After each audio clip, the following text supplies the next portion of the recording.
My name is A.Cyrus. I'm a practitioner of Acupuncture and Oriental Medicine. My office is based in Fort Washington, Pennsylvania. And I'm going to answer a very basic question. What is acupuncture and what is acupuncture and Oriental medicine? Now, this medicine is based on a 5,000 to 7,000 year development. So throughout those years till now, we have amassed a tremendous amount of empirical information about acupuncture and Oriental medicine or East Asian medicine and why it works the way that it does. There are several theories as to how this developed. One is through battlefield experience, where field surgeons observing the goings on the battlefield, and say somebody pokes somebody with a dagger and their migraine headache or asthma is ameliorated. That's one theory. The other is by massage or body work, touching and seeing changes occurring when you press on certain points and what have you. The next is bloodletting, which was a common practice up until the turn of the century here, even in the United States.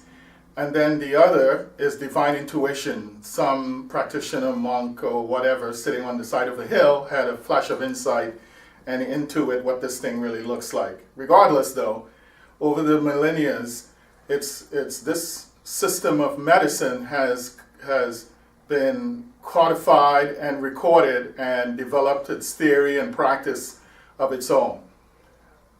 Now, fast forward into modern times, acupuncture and Oriental medicine is fast becoming somewhat mainstream. Now, most people refer to practitioners like myself as acupuncturists. That's not entirely accurate, as acupuncture is one of three major modalities under this broad medical paradigm that could be called Oriental medicine or East Asian medicine. I equate that with going to your mechanic and calling your mechanic a wrenchist. Just because he uses one tool in his trade, it doesn't define his function as a diagnostician, clinician, etc. Now, this medicine, let's just take acupuncture by itself. It's based on this understanding that the body is an energetic system. Its structure and function is supported by this energy matrix, and there are discrete channels, or what's called meridians, through which this energy known as chi flows, which supports structure and function. And when there is blockages within this energy matrix, there is dis-ease and dysfunction. Now, there are acupuncture points which punctuates these channels and meridians, and we have a complex system of diagnosis or assessment that includes questioning the patient. It includes listening, even smelling, touching, and what have you. So we developed this is what they call the 4 examinations, is meant to develop this landscape of a person's health so that we can effect treatment. Now, patients come into my office and they say, oh, I have a migraine headache, I have stomach problems, I have low back pain, I have neck pain. Those are Western ideas. In the field of Oriental medicine and or East Asian medicine, there are really, in essence, no such thing. When we hear this information, we have to reframe it as a pattern of disharmony, articulated as such, and effect a treatment to resolve that underlying distortion or blockage so that the person can experience wellness and health. Now, in 2003, the World Health Organization and the NIH released a report called Acupuncture Review and Analysis of Reports of Controlled Clinical Trials. Both the NIH and the World Health Organization have independently released consensus statements stating that the use of acupuncture and its modalities is more effective than usual care for a variety of disease conditions and syndromes.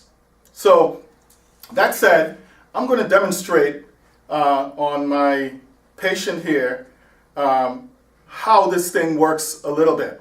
Okay? So I'm going to, his complaint is that he's experiencing a stiff neck. So I'm going to check to see what the extent of that is. So I'm going to ask him to turn his head to the left. And as you can tell, that's pretty good range of motion. And then back to the front. And then to the right. As you can see, he's having trouble doing that. So here's how acupuncture works. I will take a filament.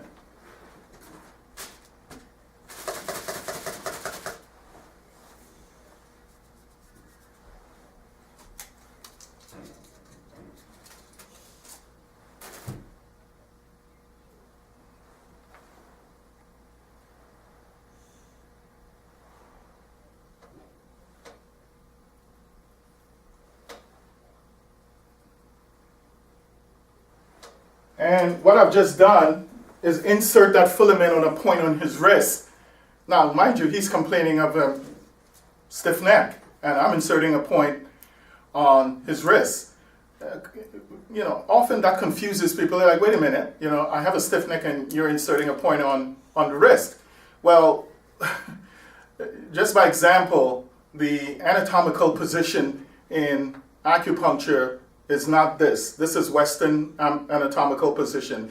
In Acupuncture and Oriental Medicine, it's above the head. Okay, so if you superimpose an image of his body on his arm, the hand would be the head. This area, which is the neck of the hand, would be the neck and shoulder region. And the acupuncture point, in this case, is heart point number 4 on the heart channel. Why that?